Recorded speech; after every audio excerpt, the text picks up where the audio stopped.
Hello, everyone. My name is Amanda Volts. I'm a personal finance teacher at St. Clair High School in St. Clair, Michigan, and I'm here to share some teacher tips on how to use the interactive, which is called Navigate Your Online Bank Account.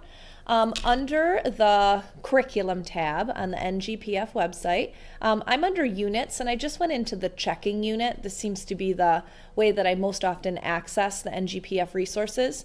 There are two different activities to do the online bank account simulation.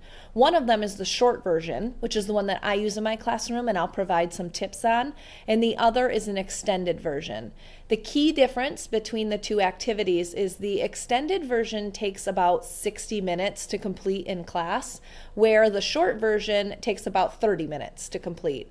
The extended version has students dive a little bit deeper into online banking transactions. So the worksheet, if you were to click on this link right here, is a little bit different than the short version. The one that I used in my classroom is the short version. And again, my classes are about 55 minutes in length. I have mostly 12th graders who take my course. And after we learned a little bit about banking, credit unions versus commercial banks, general banking practices, this was an excellent way for them to learn how to navigate an online bank account. Because surprisingly, a lot of students have bank accounts. Traditionally in my class, they're mostly savings accounts, not so much checking. But students don't have a lot of bills, so they don't know how to set up an auto pay or some of their shifting of transferring money from account to account. So this gave them a real life way, an example actually, to manipulate an online bank account. So when I used it in my classroom, it took about 30 minutes of my 55 minutes. What students do, and I use this exact worksheet here with my students, I printed it off, even though I do use Google Classroom and I have access to Chromebooks in my classroom. I found that it was easier for them to navigate online and then write their answers in rather than flipping from tab to tab. But I think it just depends on the dynamic within your classroom that you could assign this digitally and then also have them work digitally on their online account. I chose to print it out. And what students will do is they'll access the online bank account, and really, and as I instructed my students, if you just follow the directions step by step, like read every word on this paper, it should be pretty seamless for them to go through the activity. But essentially, they'll open up the bank simulator. They will create a free account as if they're opening up their online bank account for the very first time, as it says in the directions.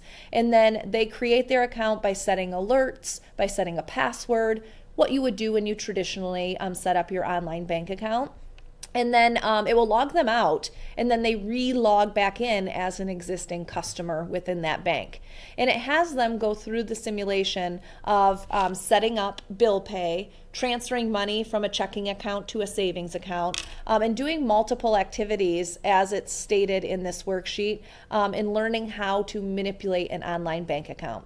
My biggest teacher tip in doing this in the classroom is to take 30 minutes of your own time, which I know as teachers we don't have a lot of extra time, and do it yourself. Because I had students that would end up with different balances in the end, and by doing it and taking 30 minutes of my time and going through the simulation, I could pinpoint why they were wrong throughout the process. So the activity works pretty flawlessly. If the students just read the directions, there's nothing tricky within the activity.